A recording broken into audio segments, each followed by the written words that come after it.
T'imagines vraiment que tu peux jouer à ça avec moi? Grogna Maxime, faisant craquer ses jointures assez fort pour que tout le couloir l'entende. Tu crois que ton petit jeu de la muette va fonctionner ici, au lycée Valmont? Manon leva lentement le menton. À cet instant précis, le temps sembla se figer. Il n'y avait aucune peur dans son regard, seulement une lueur tranchante, indéchiffrable. « Je ne joue pas, Maxime. » Sa voix était d'un calme effrayant. « J'espérais juste que tu ne m'obligerais pas à te montrer qui je suis vraiment. »« Ah ouais? Et t'es qui ?» ricana-t-il en se tournant vers ses amis, ignorant qu'il supplierait bientôt à genoux et que l'établissement n'oublierait jamais le nom de cette fille. Tout avait commencé un lundi pluvieux à Villefranche, une petite bourgade encaissée dans une vallée brumeuse. Les nuages pendaient bas lorsque Manon Dufresne, 17 ans, franchit les portes du lycée. Sa famille avait quitté Paris après la mutation de son père. Pour Manon, c'était le 3e déménagement en 2 ans. Rien chez elle n'attirait l'attention. Taille moyenne, sweat à capuche noire sur un t-shirt gris, basket usé. Elle glissait dans les couloirs sans faire de bruit, le regard baissé, évitant les regards. Mais personne n'aurait pu deviner la vérité. Manon était championne régionale de jiu-jitsu brésilien. Elle s'était entraînée pendant 5 ans dans l'un des dojos les plus réputés de la capitale. Ses projections pouvaient renverser un adversaire pesant le double de son poids, et ses clés de soumission étaient aussi brutales que précises. Mais son père lui avait demandé de faire profil bas cette fois-ci. « N'attire pas l'attention, Manon. Les gens deviennent nerveux face à ce qu'ils ne comprennent pas, » avait-il dit. Manon avait acquiescé, bien qu'un malaise lui serrât l'estomac. À Paris, personne n'osait la traverser. Mais ici, elle n'était que la nouvelle, la fille silencieuse. Les problèmes survinrent avant même la sonnerie du déjeuner. Manon était assise seule dans un coin reculé de la cantine, grignotant une pomme, lorsqu'un terminal grand et large d'épaules s'approcha avec arrogance. Son blouson d'équipe sportive était ouvert, révélant un sourire suffisant. 2 acolytes le flanquaient, l'un au regard fuyant, l'autre mâchant son chewing-gum avec ostentation. « Hé, la nouvelle !» aboya le chef en se laissant tomber sur la chaise en face d'elle. « Moi, c'est Maxime Goivin. Ici, c'est mon territoire. » Il pointa ses comparses du doigt. « Eux, c'est Lucas et Enzo. » Manon leva les yeux. « Enchanté. Je m'appelle Manon. »« Manon. Quel genre de nom, c'est ça? T'es d'où? »« Paris. » Lucas ricana. « Oh, on a une princesse de la capitale. Elle se croit dure. »« Je ne crois rien du tout, » répondit Manon d'une voix égale. « Mais peut-être que vous, si. » Les yeux de Maxime se plissèrent. « Écoute bien, ma jolie, on a des règles ici. La viande fraîche comme toi, ça paye ses cotisations. 10 € par jour pour la protection. » Manon cligna des yeux, impassible. « Protection contre quoi ? » ?»« Contre les accidents qui arrivent aux filles qui se croient meilleures que nous, » intervint Enzo. Manon marqua une pause. Ses mains étaient stables sur la table, sa voix claire. « Laisse-moi y réfléchir. » Maxime eut un sourire en coin. « Bien sûr, tu as jusqu'à demain. » En partant, il se pencha vers elle. « Et n'imagine même pas à les cafeter. Le personnel ici, ils doivent tous quelque chose à mon père. » Manon resta assise plusieurs minutes, les poings serrés sous la table. Elle aurait pu mettre fin à tout cela en un seul mouvement, mais les mots de son père résonnaient dans sa tête. Ce soir-là, alors que la pluie fouettait les carreaux, Manon dîna face à son père. « Comment s'est passée l'école, championne ?» demanda-t-il. « Sans histoire, » mentit-elle. Mais plus tard dans la nuit, le sommeil la fuyait. Son esprit repassait en boucle les menaces de Maxime. Elle avait déjà vu des types comme lui. À Paris, elle mettait fin à ses jeux rapidement. Mais là, elle avait une promesse à tenir. Juste un jour de plus. Le lendemain matin, le ciel au-dessus de Villefranche était du même gris froid que l'humeur de Manon. Elle marcha seule vers le lycée, les mains dans les poches de son sweat, répétant chaque scénario possible. Ses instincts hurlaient à l'action. Mais elle avait promis de rester discrète. Pourtant, quelque chose au fond d'elle avait déjà basculé. Le lycée Valmont bourdonnait du chaos habituel d'avant-cours lorsque Manon franchit le seuil. Elle n'avait pas fait 10 pas qu'ils étaient déjà là. « Bonjour, princesse », lança Maxime depuis la cage d'escalier, toujours flanqué de Lucas et Enzo. Ils lui barrèrent la route comme une meute de loups. « Alors, tu as pris ta décision ?» Manon ne s'arrêta pas. Elle garda les yeux fixés devant elle, cherchant à les contourner. « Je ne vous paierai pas, » dit-elle simplement. Le sourire de Maxime vacilla. « Qu'est-ce que t'as dit ?» J'ai dit non. Elle le regarda droit dans les yeux. Un instant, le couloir devint silencieux. Puis Maxime éclata de rire, un son sec et moqueur qui résonna contre les casiers métalliques. « T'as du cran, je te l'accorde. » Son sourire se tordit. Mais le cran, ça ne vaut pas grand-chose quand on est en infériorité numérique. Le reste de la journée sombra dans le chaos. En cours de chimie, Lucas renversa, accidentellement, les livres de Manon. Alors qu'elle se baissait, Enzo écrasa son classeur, talonnant la couverture de sa chaussure. « Oups !» marmonna-t-il avec un rictus. Entre les cours, quelqu'un la poussa violemment contre les casiers. Son épaule la lança, mais elle ravala la douleur. « Fais gaffe !» aboya Enzo en passant, hilar. Au déjeuner, la tension atteignit son point de rupture. Manon était assise à la même table isolée que la veille, mangeant en silence, les épaules tendues. Soudain, l'air changea. Elle leva les yeux pour voir Maxime approcher de nouveau, cette fois accompagné de 5 autres joueurs de l'équipe de sport. Leur présence imposante fit tourner les têtes. Les conversations s'arrêtèrent net. Tout le monde regardait. « Il paraît, » dit Maxime d'une voix forte, « que la nouvelle pense qu'elle n'a pas besoin de suivre nos règles. Elle se croit trop bien pour nous. » Les murmures se propagèrent comme une traînée de poudre. Les téléphones sortirent, caméra prête à filmer. « Maxime, s'il te plaît, » dit Manon, la voix stable. « Laisse-moi juste manger. » Il se pencha plus près, les yeux pleins de mépris. « Tu vois, quand quelqu'un me manque de respect, je ne peux pas laisser passer ça. » Et sur ces mots, il renversa son plateau. Le contenu se déversa sur les genoux de Manon. Pâte en sauce, yaourt, eau. Des hoquets de surprise éclatèrent. Quelques élèves rirent nerveusement. Quelqu'un chuchota. Il a vraiment osé. Manon ne bougea pas. Son jean était trempé.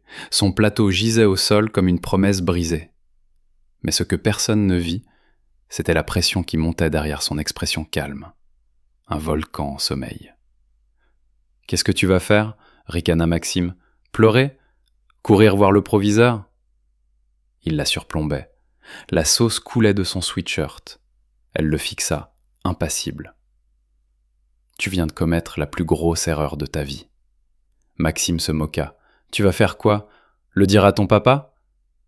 Mais Manon ne répondit pas. Elle ramassa son sac et sortit de la cantine, laissant derrière elle un silence stupéfait et les premiers remous d'une tempête imminente. Les toilettes étaient désertes quand Manon y entra. Son reflet la fixait dans le miroir. Jean taché, sweat fichu. Elle retira le vêtement mouillé et le jeta dans le lavabo. Ses mains tremblaient, non de peur, mais de retenue. Elle frotta ses vêtements sous le robinet, mais c'était inutile. La tache n'était pas seulement sur elle. Elle était dans l'air, sur toutes les lèvres. Il l'avait vue humiliée, en direct. Son téléphone vibra. Un texto d'un numéro inconnu. « J'espère que la soupe était bonne. # sauce. » Elle fixa le message, puis elle respira. Une inspiration profonde, comme on le lui avait appris à l'entraînement. Le calme avant la guerre. Elle ne pleura pas. Elle ne flancha pas. Au lieu de cela, elle ouvrit ses contacts et fit défiler jusqu'à un numéro qu'elle n'avait pas touché depuis Paris. Entraîneur Rousseau. Le téléphone sonna 2 fois avant qu'une voix ne réponde. « Manon ? Salut coach, j'ai besoin d'un conseil. Tu vas bien ? Non, dit-elle, mais ça va changer. J'ai une situation. Un type qui se prend pour un roi. Un silence, puis un petit rire grave. Raconte-moi tout. Elle fit la version courte. Nouvelle ville, nouveau lycée, la brute locale, l'extorsion, l'embuscade à la cantine, les menaces. L'entraîneur Rousseau écouta sans l'interrompre. Je croyais que tu avais promis de faire profil bas. C'est ce que j'ai fait. Les yeux de Manon se plissèrent. Mais je n'ai pas signé pour être une victime. Il soupira. C'est bien, ma fille. Souviens-toi juste d'une chose. Précision. Pas d'émotion. Pas de témoins, pas de scène publique, pas d'escalade inutile. Tu frappes propre. Tu finis ça vite. Compris ? Compris. Et Manon, tu as déjà gagné. Tu attends juste qu'il s'en rende compte. Ce soir-là, Manon toucha à peine à son dîner. Son père demanda si tout allait bien. Juste fatiguée, dit-elle. Mais dans sa tête, elle échafaudait le plan. Le lendemain matin, Manon évita la cantine. Elle s'assit à la bibliothèque, écouteurs sur les oreilles, les yeux rivés sur la porte. Le lycée n'avait aucune idée de ce qui se préparait. Pour aller en cours, elle resta en retrait. Elle attendit que les couloirs se vident. Puis, silencieusement, elle se dirigea vers le bâtiment des sports. Elle savait que Maxime y serait. L'entraînement de foot finissait à 16h pile. À 16h15, elle le repéra à l'extérieur du gymnase, écouteurs aux oreilles, scrollant sur son téléphone. Seule. Elle sortit de l'ombre. Maxime ? Il se tourna vers elle, un sourire en coin. Tiens, la fille à la sauce revient pour le dessert ? Manon s'approcha, le pas calme, délibéré. Je veux qu'on parle. De quoi ? Du déjeuner ? Je peux te reverser des pâtes la prochaine fois si tu veux. Non, de toi qui me fiches la paix. Il ricana. Sinon quoi ? Tu vas encore pleurer ? Elle ne sia pas. Au lieu de cela, elle laissa tomber son sac et le regarda droit dans les yeux. Je te défie. Un contre un. Ici. Maintenant.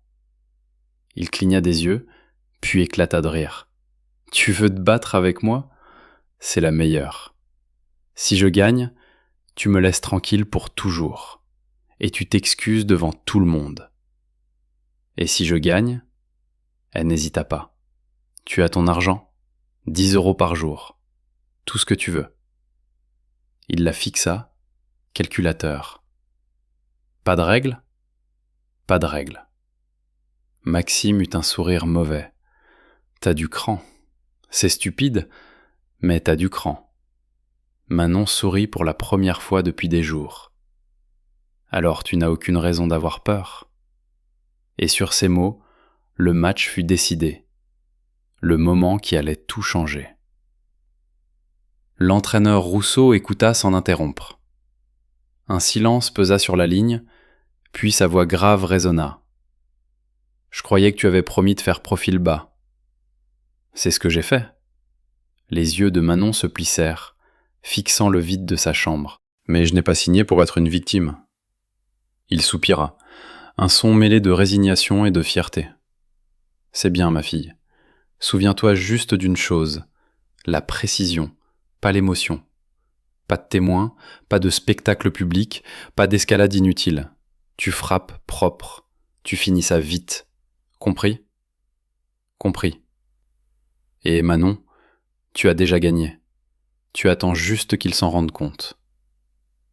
Ce soir-là, Manon toucha à peine à son dîner. Son père lui demanda si tout allait bien. Juste fatiguée, répondit-elle. Mais dans son esprit, les rouages tournaient. Elle échafaudait son plan. Le lendemain matin, Manon évita la cantine. Elle s'isola à la bibliothèque, écouteurs sur les oreilles, les yeux rivés sur la porte vitrée. Le lycée ignorait encore tout de la tempête qui approchait.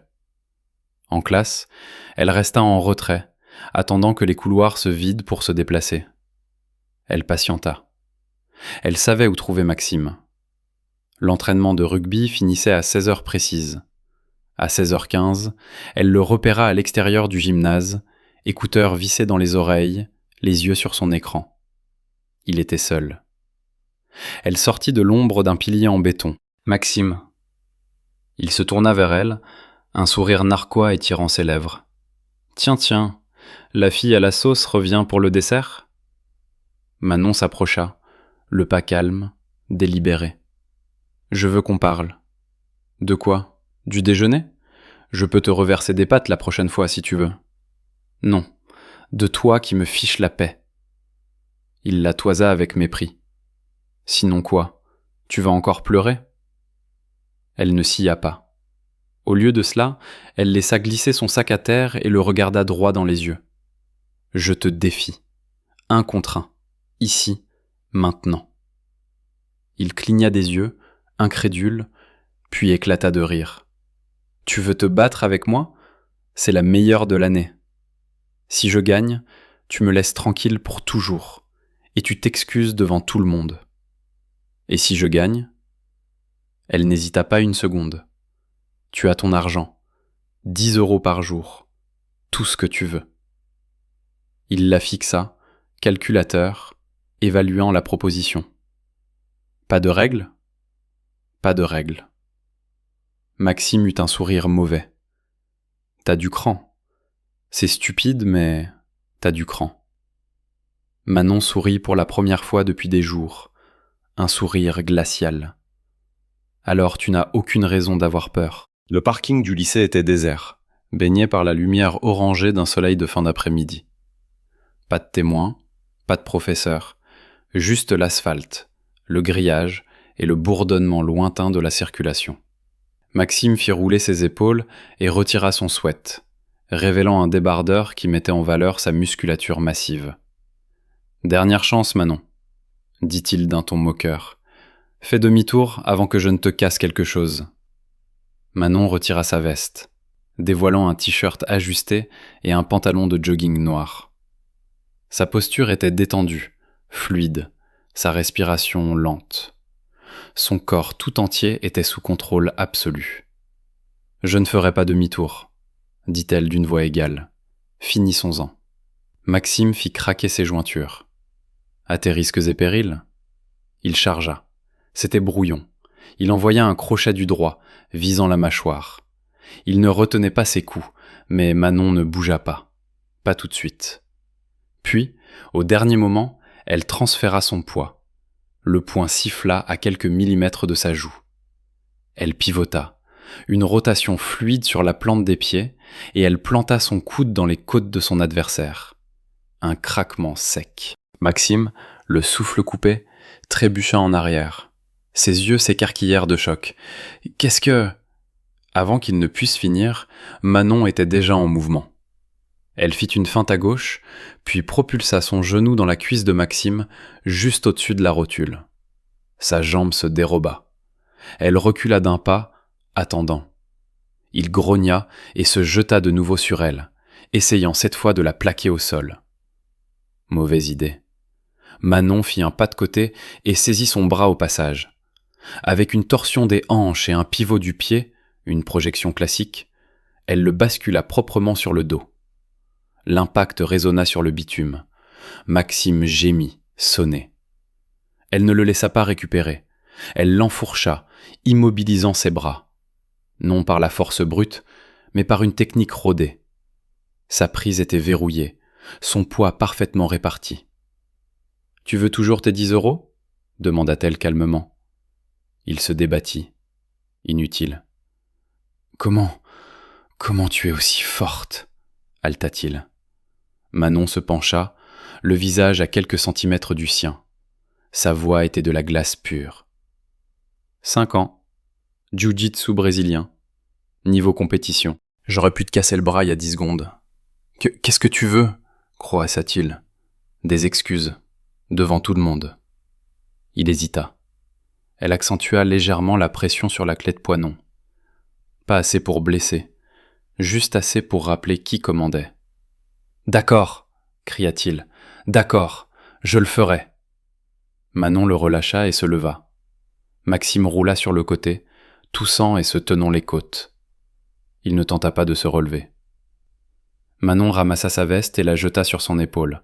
« Oh, et si toi ou tes petits copains me regardaient encore de travers, on aura une autre conversation. Mais la prochaine fois, Ce ne sera pas en privé. Maxime ne répondit pas. Il resta allongé là, vaincu. Elle tourna les talons et s'éloigna. Pas de fanfare, pas de triomphe affiché. Juste une victoire calme et silencieuse. Mais le lendemain matin, le lycée Valmont était un autre monde. Dès 8h10, l'établissement bourdonnait de rumeurs. Quelque chose avait changé. Personne ne savait exactement quoi, mais on le sentait dans l'air. À 8h15, les portes d'entrée s'ouvrirent et Manon Dufresne entra, cheveux attachés, sweat zippé, regard droit devant. Elle traversait les couloirs comme si de rien n'était. Mais tout avait changé. À 8h20, le lycée entier se tut. Maxime Boivin, capitaine de l'équipe de rugby, l'image même de l'arrogance, s'avança au milieu du couloir principal. Les élèves se retournèrent, les téléphones sortirent. Lucas et Enzo traînaient derrière lui, visiblement secoués. Et Maxime, il ne souriait pas. Pas de démarche assurée aujourd'hui. Pas de posture dominatrice. Juste une mâchoire serrée et une fierté meurtrie. Il s'arrêta juste devant le casier de Manon. Les élèves se rapprochèrent, formant un cercle. Manon se retourna calmement en fermant la porte métallique de son casier. La voix de Maxime sortit, basse, mais assez forte pour porter. « Je dois des excuses à quelqu'un ici. » Une onde de choc parcourut le couloir. Manon ne bougea pas. Elle le fixa sans ciller. « J'ai été un connard, » poursuivit Maxime. « Ce que j'ai fait à la cantine était cruel, stupide et injuste. Je n'attends pas qu'on me pardonne, mais je devais le dire. » Il se tourna vers Manon. « Je suis désolé, Manon. Tu ne méritais pas ça. J'ai dépassé les bornes. » Quelqu'un chuchota. « C'est une blague ?» Manon haussa un sourcil. Maxime gardait les yeux baissés. Finalement, elle prit la parole. « Merci. » Sa voix était calme, posée. Mais le poids de ce mot envoya des frissons dans le dos de tous ceux qui regardaient. Maxime fit demi-tour et s'éloigna. Pas de rire, pas d'applaudissements. Juste un silence stupéfait, jusqu'à ce que les murmures éclatent. « Hé, Maxime Boivin vient de s'excuser ? Qu'est-ce qui s'est passé ? C'est impossible !» Et juste comme ça, l'histoire se répandit. À la 3e heure de cours, c'était devenu une légende. Manon l'avait fait taper au sol. Elle l'avait retourné comme une crêpe. Enzo avait pleuré en regardant. À l'heure du déjeuner, la vidéo fit surface. Quelqu'un avait filmé la fin de la confrontation. Pas le combat lui-même, mais le moment où Maxime gisait au sol tandis que Manon s'éloignait. La légende disait « Elle m'a pas dit grand-chose, mais il s'est plié comme du linge sale. » La vidéo accumulait les vues. Même les professeurs chuchotaient. Cet après-midi-là, Manon était assise à sa table habituelle, seule, jusqu'à ce qu'une ombre tombe sur son plateau. Elle leva les yeux pour voir un groupe de filles. L'une d'elles, grande, avec des boucles auburn et des ongles impeccables, était Chloé Vallet, capitaine des Pom-Pom Girls et vice-présidente du conseil des élèves. « Salut !» dit Chloé, la voix étrangement nerveuse. « On peut s'asseoir ?» Manon fit un geste vers les sièges vides. « C'est un pays libre. » Les filles s'installèrent. Chloé se pencha en avant. « On a besoin de ton aide. » Manon ne répondit pas, se contentant de hausser un sourcil. Chloé poursuivit, la voix tremblante. « Des types de l'Institut Saint-Marc nous harcèlent après les cours. Ils nous attendent à l'arrêt de bus. Ils deviennent agressifs. » La mâchoire de Manon se contracta imperceptiblement. « Combien sont-ils ? » 5. Tous des joueurs de l'équipe adverse. Plus âgés. « Et vous ? » On est 4. Manon garda le silence un instant. Puis elle hocha la tête une fois. « Retrouvez-moi à l'arrêt de bus après les cours. » Les yeux de Chloé s'écarquillèrent. « Tu vas nous aider ?» La voix de Manon était ferme. « Je n'aime pas les brutes. » La journée de cours s'étira comme un brouillard épais. Mais dès que la dernière sonnerie retentit, Manon était déjà en mouvement. Elle ne rentra pas chez elle. Au lieu de cela, elle se dirigea vers le vieil arrêt de bus, en bordure du terrain de sport. Un banc abîmé, un panneau délavé par le soleil, et aucune caméra de surveillance en vue. Chloé et ses amis, Tara, Léa et Inès, attendaient déjà, les yeux fixés nerveusement sur la route. Sans leur assurance habituelle, elles semblaient fragiles, déplacées. La peur avait érodé leur confiance. « Tu n'étais pas obligé de venir », dit Chloé en voyant Manon approcher. « J'avais dit que je le ferais », répondit Manon en s'asseyant à côté d'elle. Elle ouvrit un livre et fit semblant de lire, mais son regard ne quittait jamais la rue. À 15h56, ils arrivèrent. 5 garçons, grands, bruyants et odieusement confiants, portant les blousons de l'Institut Saint-Marc et arborant des sourires lourds de sous-entendus. Leur chef était un terminal aux larges épaules, aux cheveux blonds gominés, un tatouage dépassant de son col. Thomas Vidal. Manon le cerna instantanément. Le genre de type qui se nourrissait de l'intimidation, qui prenait le silence pour de la soumission. « Tiens, dit Thomas en s'approchant du groupe. « Nos petites préférées de Valmont ?» Chloé fit un pas en avant, courageuse mais fragile. « Laissez-nous tranquilles, Thomas. » Les yeux de Thomas brillèrent d'une lueur malsaine. « Pourquoi si froide ? On veut juste apprendre à mieux vous connaître. » Il tendit la main, ses doigts effleurant la joue de Chloé. Et soudain, ça suffit. Les mots tranchèrent l'air comme une lame. Froid, contrôlé. Thomas se retourna, surpris. « Et t'es qui, toi, bordel ?» Il se redressa de toute sa hauteur. « Je suis la personne qui te dit de partir. Tu as 10 secondes. » Des rires éclatèrent derrière lui. « C'est quoi, ça ? Le garde du corps ?» railla l'un des garçons. « Elle mesure quoi ? 1m60 ? Je l'aime bien, lança un autre. Elle a du tempérament. » L'un d'eux, un brun massif, s'avança pour saisir Manon par l'épaule. Sa main n'atteignit jamais sa cible. Manon pivota, propulsant son coude en arrière directement dans les côtes de l'agresseur, avec un bruit sec, comme un marteau frappant du bois. Il tomba à genoux, suffocant, les mains crispées sur sa poitrine. « Qu'est-ce que... » commença Thomas. Trop tard. Manon fit un pas en avant, un mouvement fluide, et planta son poing dans le plexus solaire du chef de bande, juste sous la cage thoracique. Il se plia en deux.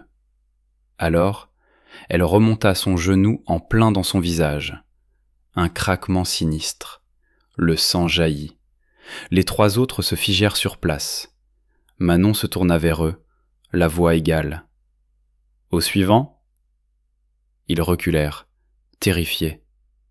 L'un d'eux aida le garçon qui suffoquait à se relever. Un autre attrapa Thomas, qui gémissait encore sur le trottoir. Manon ne bougea pas. Elle observa simplement. « Dégagez, dit-elle, et ne revenez pas. Si je vois l'un de vous près de ces filles, la prochaine conversation ne sera pas aussi polie. » Ils prirent la fuite.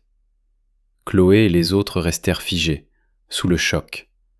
Finalement, Chloé murmura. « Qu'est-ce qui vient de se passer ?» Manon essuya ses jointures sur son jean. « Vous êtes en sécurité maintenant. » Tara cligna des yeux, incrédule. « Où est-ce que tu as appris à faire ça ?» Manon détourna le regard. « C'est une longue histoire. » Le bus arriva. Alors que les filles montaient, Chloé se retourna une dernière fois. « Tu es incroyable. » Manon ne répondit pas, mais dans sa poitrine, quelque chose s'apaisa. Elle ne faisait plus que survivre. Elle s'assurait que personne d'autre n'ait à subir la peur. Dès 9h le lendemain matin, le lycée Valmont était devenu une cocotte-minute de rumeurs, de messages privés et de vidéos partagées. Quelqu'un avait filmé la fin de la scène à l'arrêt de bus. On y voyait Thomas Vidal au sol, le nez en sang, et Manon debout au-dessus de lui, comme une statue de la vengeance. La vidéo atteignit les 200 000 vues avant midi. Les commentaires affluaient. « C'est qui cette fille ? Ce n'est pas juste de l'autodéfense, c'est un super-héros. Elle a plié ce type comme une chaise de plage. À la 4e heure, Manon pouvait à peine marcher jusqu'en cour sans qu'on ne chuchote son nom. Certains la regardaient avec admiration, d'autres avec crainte, mais personne n'osait l'approcher. Sauf Chloé. Au milieu du cours de mathématiques, Chloé glissa un papier plié sur le bureau de Manon. 2 mots. Merci. Manon ne sourit pas. Elle hocha simplement la tête. Mais quelque chose en elle, quelque chose qu'elle avait enterré, s'éveilla de nouveau. Après le cours, le proviseur, M. Faure, l'attendait devant son casier. « Mademoiselle Dufresne, un mot, s'il vous plaît. » Elle le suivit en silence. Il la mena à son bureau, ferma la porte et s'assit. « J'ai eu une matinée très chargée, dit-il en croisant les mains. Des appels de parents, des courriels d'autres établissements. Même le commissariat local a eu vent de l'affaire. » Manon resta silencieuse. Monsieur Faure l'étudiait du regard. « J'ai vu la vidéo. Vous étiez contrôlée. Précise. Vous n'avez pas cherché l'escalade. Vous avez mis fin à la situation rapidement. » Elle ne disait toujours rien. Finalement, il se pencha en avant. « J'ai parlé avec votre père. Il m'a raconté votre parcours, votre entraînement. » Manon se tendit. « Je ne suis pas là pour vous punir, » poursuivit le proviseur. « Bien au contraire. Je pense que cette école a besoin de quelqu'un comme vous. » Ses yeux se plissèrent. « Qu'est-ce que vous voulez dire ? » Je parle de cours d'autodéfense. Un vrai programme pour les élèves qui sont fatigués d'avoir peur. Manon hésita. « Vous voulez que j'enseigne ? Pourquoi pas ? Vous avez clairement les compétences. Et après ce qui s'est passé hier, la moitié des élèves vous voient déjà comme un ange gardien. » Manon garda le silence. Son esprit tourbillonnait, repensant à son entraîneur à Paris, à l'avertissement de son père, à la promesse qu'elle avait faite. Mais c'était différent. « Je le ferai, » dit-elle finalement. « À une condition. » Monsieur Faure haussa un sourcil. « Laquelle ? » Pas de spectateurs. Pas de garçons qui viennent pour frimer. Ce n'est pas un spectacle, c'est un cours. Il opina du chef. Marché conclu. Cet après-midi-là, Manon scotcha une simple affiche sur le panneau d'affichage près du grand escalier. Autodéfense pour les élèves. Apprenez à vous protéger. Aucune expérience requise. Lundi, mercredi, vendredi, après les cours, salle 107. Pas de jugement, pas de brute, pas de peur. Au moment où elle s'éloignait, un groupe de filles s'était déjà rassemblé pour lire. Et juste comme ça, le mouvement commença. Pas bruyant, pas tape à l'œil, juste solide. Comme Manon. La salle 107 était un coin oublié du lycée. Une vieille réserve du club de théâtre qui sentait vaguement la peinture et la poussière. Mais maintenant, elle vibrait d'une énergie électrique.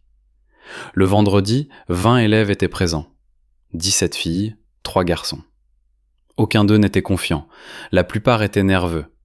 Tous regardaient Manon comme si elle était un mythe prenant vie. Manon ne fit pas de discours. Elle déroula simplement un tapis de sol, attacha ses cheveux et dit « Règle numéro 1, ne commencez jamais une bagarre, mais finissez-la toujours. » Ils écoutèrent comme si c'était parole d'évangile. Pendant l'heure suivante, elle leur montra comment se tenir, comment bouger, où viser. Elle expliqua la mécanique de la force, non pas dans les muscles, mais dans la précision. Comment le levier pouvait renverser quelqu'un faisant 2 fois sa taille, comment le calme pouvait être leur arme la plus tranchante. Elle ne mentionna ni Maxime, ni Thomas, ni la cantine. Elle n'en avait pas besoin. Ils savaient tous. Au milieu du cours, Chloé leva la main. « Et si quelqu'un t'attrape par derrière ?» Manon fit un signe de tête. « Viens ici. » Chloé hésita. « Moi ? Tu as posé la question. Apprenons. » Chloé s'avança. Manon se tint devant elle, lui tournant le dos. « Enlace-moi fort avec tes bras. » Chloé obéit, Et soudain, clac! Manon bougea. Elle transféra son poids, s'accroupit, bloqua la jambe de Chloé derrière le genou et la fit basculer doucement mais fermement sur le tapis. Chloé atterrit avec un bruit sourd, clignant des yeux, stupéfaite. « Ça, dit Manon en l'aidant à se relever, c'est comme ça qu'on dit « ne me touche pas ». Des rires fusèrent, nerveux au début, puis sincères. La glace était brisée. La confiance commençait à germer. À la fin du cours, Manon leur avait appris comment échapper à une étreinte, comment briser une saisie de poignet, comment frapper un point de pression s'ils n'avaient pas le choix. « Personne ici n'a besoin d'être violent, dit-elle, mais personne ici ne doit rester impuissant. » Alors que les élèves quittaient la salle, s'attardant pour la remercier, une jeune fille resta en retrait, petite, discrète. Son badge indiquait « Maëlys ». « Manon ?» Manon leva les yeux de le tapis qu'elle essuyait. « Oui ?»« Mon frère, il me frappait avant de partir à l'université. Je ne l'ai jamais dit à personne. » La poitrine de Manon se serra. Elle fit un pas vers elle. « Tu es en sécurité maintenant. » La voix de Maëlys était un murmure. « Je veux me sentir forte. »« Tu le seras, promit Manon. Tu l'es déjà. » Après le départ de Maëlys, Manon s'assit seule sur le tapis. La pièce était redevenue silencieuse, mais cette fois, elle semblait remplie. Elle repensa à son entraîneur à Paris, au soir où elle était rentrée couverte de bleu, mais souriante. La raison pour laquelle elle avait commencé à s'entraîner, ne plus jamais se sentir impuissante. Maintenant, elle offrait cette même force aux autres, pas avec des points, mais avec un but. Dans le couloir, quelqu'un avait griffonné une phrase au marqueur sur le tableau blanc près de la salle 107. Manon Dufresne ne commence pas les bagarres, elle les termine. Elle secoua la tête avec un sourire en coin. C'était devenu plus grand qu'elle. Le lundi matin arriva avec une brise glaciale, et pas seulement à cause de la météo. Le téléphone de Manon vibrait sans arrêt sur le chemin du lycée. Les notifications s'empilaient comme des dominos en chute libre. On la mentionnait partout. Elle ouvrit un article. Qui est vraiment Manon Dufresne ? Protège-t-elle les élèves ou cherche-t-elle la bagarre ? Page Facebook des parents vigilants. Une ado violente ou une héroïne locale ? L'effet Manon au lycée Valmont sous surveillance. Elle s'arrêta net. Quoi ? À l'intérieur de l'établissement, l'énergie avait changé. Certains élèves lui souriaient encore dans les couloirs, chuchotant son nom comme une incantation secrète. Mais d'autres la fixaient, murmurant derrière leurs mains. Quelques-uns s'écartaient comme si elle portait une maladie contagieuse. À la 2e heure, la situation empira. Le proviseur, M. Faure, la convoqua de nouveau dans son bureau. Mais cette fois, il n'était pas seul. En face de lui étaient assis 2 adultes en costume strict, membres du conseil juridique du district. Ils ne souriaient pas. « Manon, dit M. Faure d'un ton mesuré, nous avons reçu une plainte de la part d'un parent de l'Institut Saint-Marc, le père de Thomas Vidal. » La mâchoire de Manon se contracta. C'est lui qui a coincé ses filles. Nous le savons, dit le proviseur. Mais l'avocat de M. Vidal prétend que votre attaque sur Thomas a déclenché un traumatisme émotionnel conduisant à des troubles comportementaux. Manon cligna des yeux. Attendez, il me blâme pour ce que son fils est devenu ? Oui, répondit la femme en tailleur gris, et il poursuit l'école pour avoir permis à une élève non qualifiée d'enseigner le combat et de mettre en danger des mineurs. Monsieur Faure soupira. Ils essaient de faire fermer vos cours. Et moi ? Manon sentit le sol se dérober sous ses pieds. Vous allez m'exclure ? Non, dit-il, mais le conseil d'administration exige une enquête, et tant qu'elle ne sera pas résolue, vos cours d'autodéfense sont suspendus. Manon se leva lentement. Donc je me défends. Je défends les autres. Et maintenant, c'est moi le problème. Monsieur Faure soutint son regard. Ce n'est pas une question de culpabilité. C'est de la politique. Ce mot. politique. Toujours l'excuse pour l'injustice. Cet après-midi-là, la salle 107 resta plongée dans l'obscurité. Les tapis étaient roulés, les lumières éteintes. Les élèves passaient devant, confus. Quelques-uns s'arrêtèrent pour demander ce qui se passait. Manon n'expliqua rien. Elle ne pouvait pas. Au lieu de cela, elle s'assit sur les marches à l'extérieur du lycée, sa capuche relevée, fixant le ciel gris. Chloé apparut, se laissant tomber à côté d'elle avec 2 gobelets de chocolat chaud. « J'ai entendu, » dit-elle. Manon prit le gobelet en silence. « Ce n'est pas fini, » ajouta Chloé. « Loin de là. » Manon leva les yeux. « Ils veulent me faire peur pour que je retourne au silence. » Ça ne marchera pas. Le silence de Manon en disait long. Le lendemain, un groupe d'élèves se rassembla dans la cour avec des pancartes. « Nous sommes avec Manon. L'autodéfense n'est pas un crime. Enseignez-nous. Ne nous faites pas taire. » Les professeurs jetaient des coups d'œil par les fenêtres. Un journaliste local arriva à l'heure du déjeuner. Manon ne menait pas la manifestation, mais elle l'observait. Et pour la première fois, elle réalisa que ce n'était plus à propos d'elle. C'était à propos de ce qu'elle avait réveillé chez les autres. Une force bien plus puissante que les poings. La conviction. Une semaine plus tard, la ville de Villefranche retenait son souffle. Le gymnase du lycée Valmont était bondé. Non pas d'athlètes, mais d'élèves, de parents, d'enseignants et de journalistes. Des chaises pliantes s'alignaient sur le terrain, les néons bourdonnaient au-dessus, et un simple pupitre trônait à l'avant. Manon Dufresne était assise au premier rang, flanquée de Chloé et de Maëlys. Monsieur Force avança au micro. « Je sais que beaucoup d'entre vous ont des questions sur les événements de ces dernières semaines, » commença-t-il, la voix ferme mais calme. Il y a eu de la peur. Il y a eu de la désinformation. Mais il y a aussi eu autre chose. Du courage. Il regarda droit vers Manon. Le courage n'est pas toujours bruyant. Parfois, il ressemble à une élève qui décide de protéger les autres, même quand il serait plus facile de tourner les talons. Des murmures parcoururent la foule. Après une enquête complète, le conseil d'école a rendu sa décision.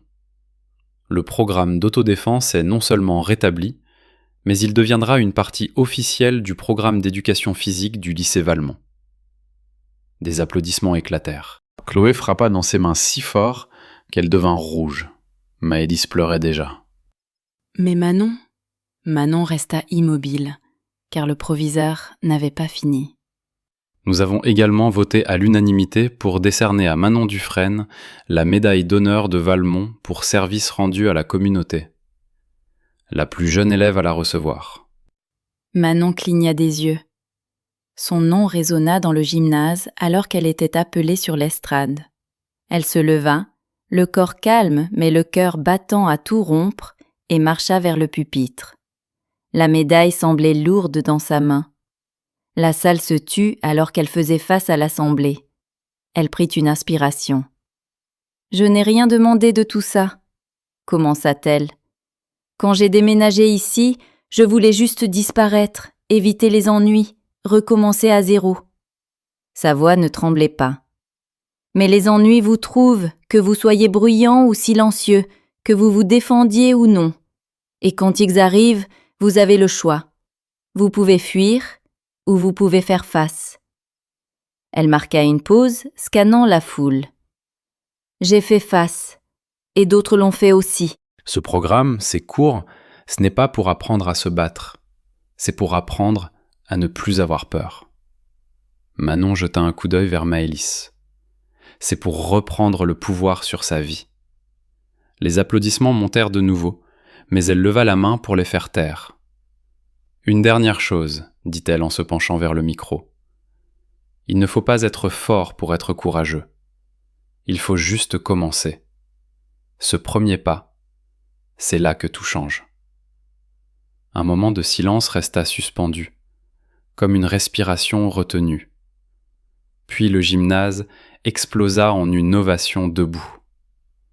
L'histoire de Manon Dufresne ne s'est pas terminée avec la bagarre sur le parking, ni avec la manifestation, ni même avec la médaille. Elle a commencé par des murmures, et s'est répandue comme une traînée de poudre. Au moment de son baccalauréat, son programme d'autodéfense s'était étendu à 3 autres lycées de la région. À l'automne, Manon s'inscrivit en psychologie et en kinésithérapie, prévoyant de devenir un jour entraîneuse et conseillère pour les jeunes en difficulté. Mais plus que cela, elle était devenue un symbole, pas seulement de force, mais d'espoir. Et dans le hall d'entrée du lycée Valmont, une plaque fut fixée au mur. On pouvait y lire « Manon Dufresne ». Elle ne se battait pas pour elle-même.